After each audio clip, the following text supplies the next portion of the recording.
Hi, it's Fias Tarot. Hello, Gemini placements. Yes, okay. So, energy check-ins ngayong August. And, yeah, titingnan din natin yung person na iniisip mo or nasa isip mo.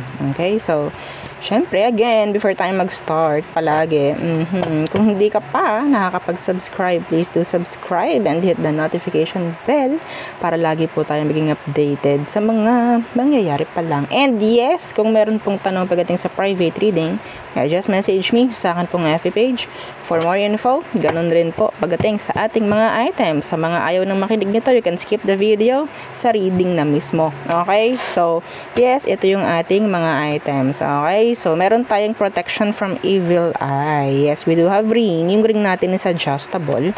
Okay? Yung atin namang necklace. Meron tayong necklace. Syempre. So, ito siya. Ayan. Okay. So, ganyan yung kanyang pendant. Ang ganda nito. Pwede kayong gumamit ng ibang chain kung gusto nyo. Pero this is non-tarnish, hypoallergenic.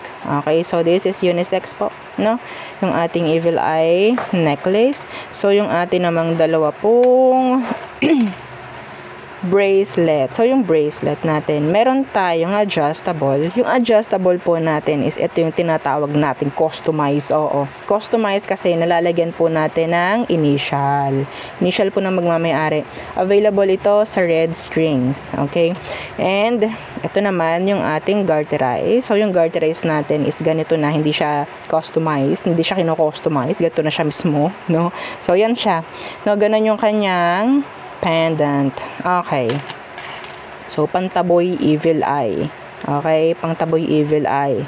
Alam nyo ba yung evil eye? So, kung hindi, inyong tawag dito, i-google. No? Oo. So, hindi ko na dito i-explain. So, ito naman yung ating 2-in-1 Love and Money Bracelet with citrine stone. So, citrine po kasi siya yung parang money magnet. So, madalas ginagamit ng mga nagbi-business. Okay? So, ganyan po siya. Ang ganda nito in person.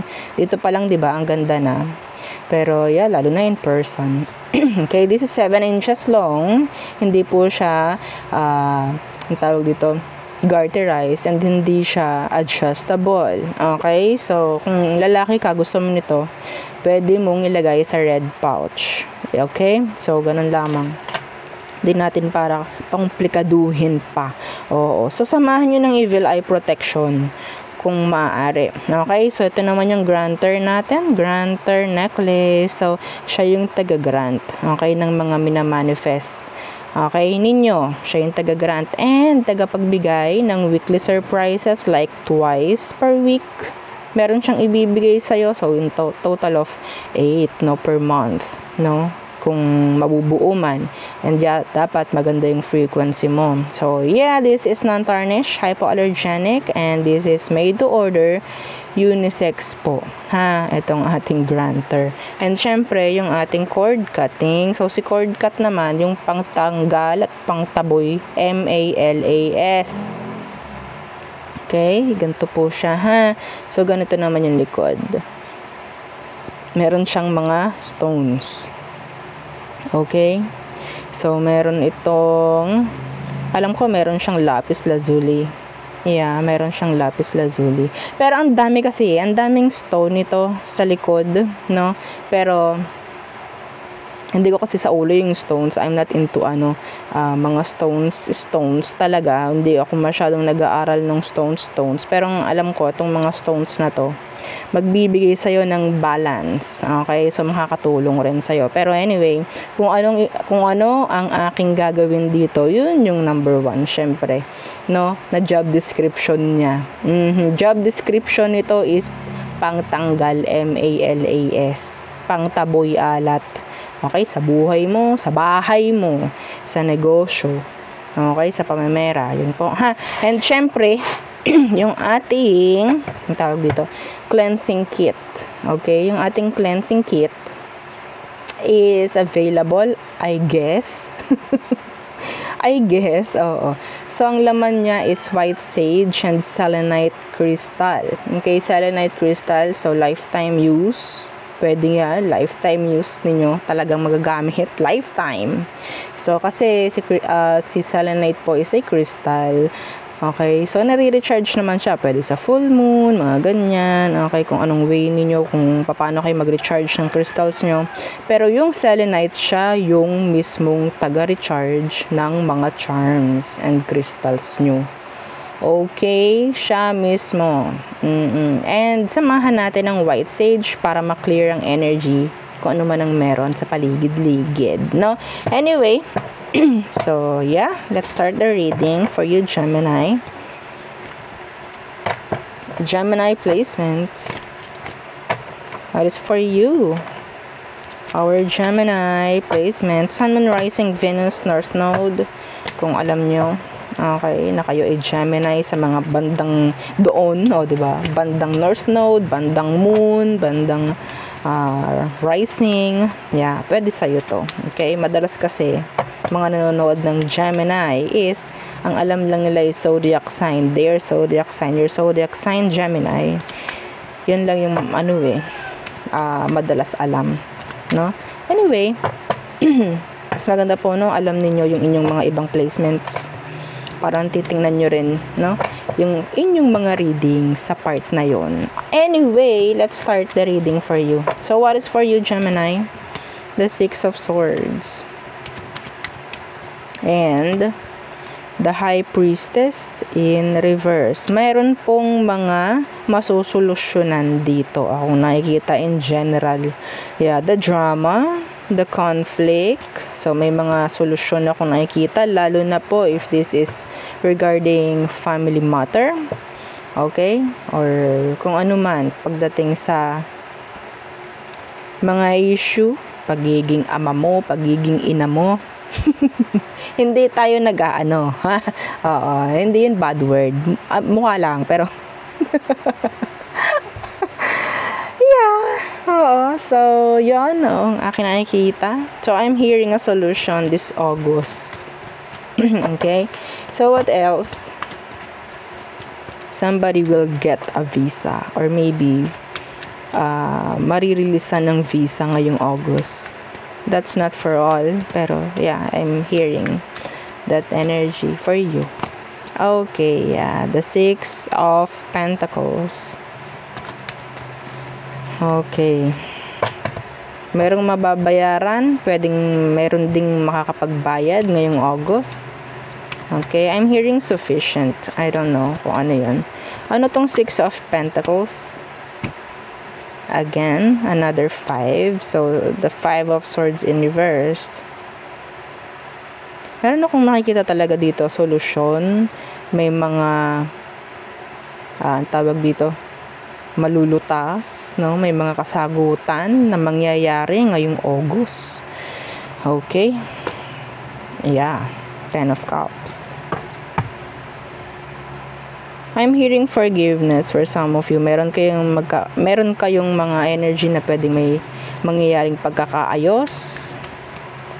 May mga magkakabate ngayong August. Okay? Meron ako naririnig parang enough lang pagdating sa money. Enough lang na makover kung ano man yung mga kailangan makover ngayong August. Sana hindi maagostuhan, no? Alam niyo yun, pag sinabing naagostuhan, parang parang hindi ko alam parang nawalan ng pera, parang ganyan, or mahina ang kita. Yeah, some of you I'm hearing na pwedeng enough lang, okay, yung parang ma-earn ngayong month. So it's like, yeah, tama lang, parang ganun. So 9 of Wands in reversed. What's with that 9 of Wands in reversed? Yeah, the Sun. Humabol ang Sun. Okay, I'm hearing secrets na mga marireveal this August. Okay, may mga marireveal. Plano na mga i-execute. May mga i-execute na plano this August. May mga sisimulan. Okay. Yeah, King of Cups. The 9 of Swords. So, nakuha ko dito is energy ng somebody's frightened or scared, no? Pagdating sa isang bagay na sisimulan. Pero I'm seeing here, the sun. This is nice. This is positive. Okay? Pero, yeah, specifically, some of you will hear or will tell their secrets. Parang ganyan. Or parang meron kang malalaman na sikreto ngayong August. I don't know kung ano yun specifically. Yeah, the Hermit in reversed. Pwedeng hinahanap mo yung sagot sa isang tanong. And pwede ngayong August mo makukuha yung kasagutan or kalinawan. Hindi ko alam kung ano yun. That is so general. Okay? Anyway, so yeah, yan lamang. Okay, mga pahapyaw. So, tayo tumungo na sa person on your mind. So, who is this? Gemini. So, short readings. Okay, pero gawin yung gabay. Okay, wag nyong babaliwalain. Okay, so, the person on your mind, Gemini, who is this? Who are they? The person on your mind. The person on your mind, Gemini, who are they? Again, your 5 of Wands. Napaka-consistent nito sa'yo. Sa dami nito. Okay? So, you have the 5 of Wands. So, I think this person is always giving you a lot of drama, problems. So, maybe you have drama with this person right now. Mga ganong bagay. Okay? Could be a fire sign, Aries, Leo, Sagittarius. What's with that 5 of Wands? The Queen of Wands. So, hindi ito nagpapatalo tong taong to. Oo. Lagi kayong nag-aaway nitong taong to. Meron siyang sariling alam, meron siyang sariling gusto. Okay, yeah, the 2 of Swords. The 2 of Wands. Gemini. Some of you, I am hearing a third party. Ha? Dalawang twos. Some of you, meron lang kayong sex-based connection with this person. Yeah, ha.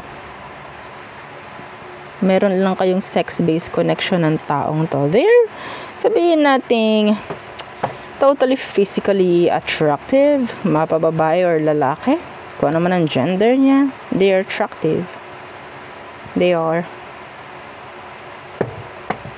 Let's see, what's the situation? Anong meron nung kailangan mong malaman sitwasyon, Gemini? Specific yun hindi para sa lahat. Okay, yeah, see the 3 of Cups. This is a third party connection. Yeah. The 3 of Cups in reversed. You're in an open relationship with this person, aren't you? You're in an open relationship.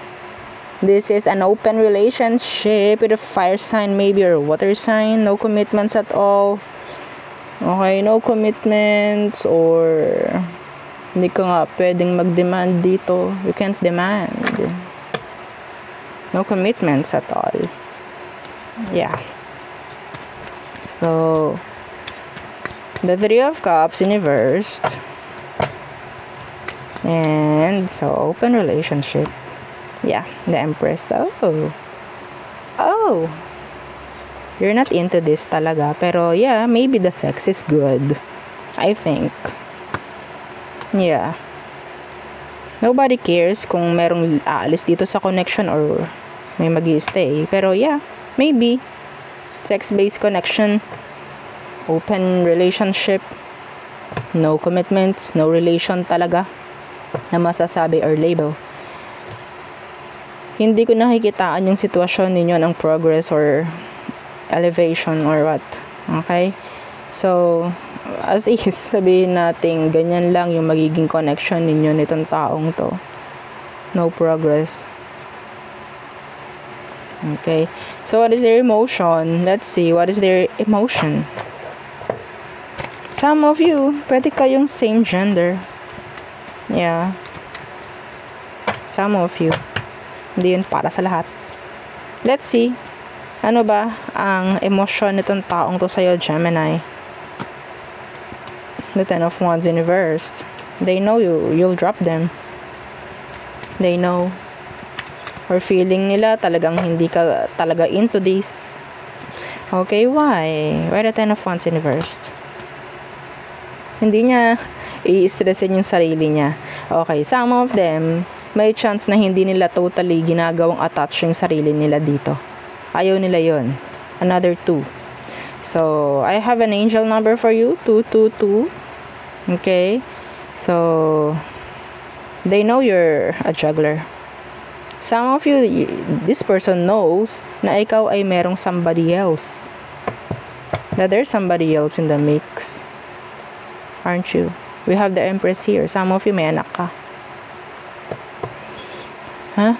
Okay? They know that you can't offer anything serious sa kanya. You can't. They know it. They know it. Ano to? Like, anto, F-buddy? Gemini, is this F-buddy? Title natin sa ating reading, F-buddy. Yeah. Let's see what's your next action, kung meron man ngayong August. So, this is your F-buddy, Gemini. Okay. Tago. Mag-hold on. Hold back, I mean. What's with that Four of Pentacles? To hold back. Magician. Oh, no. They're starting to fall. Oh, no. They're starting to fall. Pero, mas pinapagana nito utak, hindi emosyon. Okay?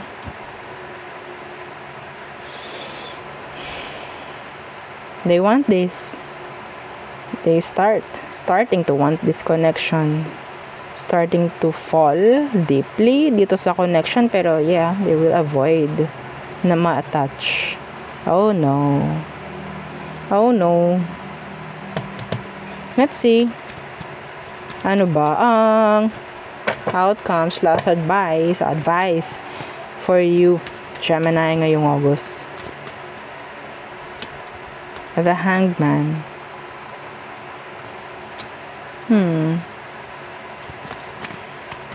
What's with that Hanged Man?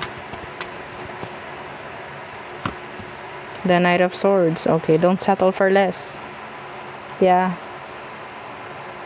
I think itong connection na to, hindi ito mag-stay as consistent. So, sinasabi dito, outcome sa inyong connection, hindi siya mag-stay as consistent. Pwedeng,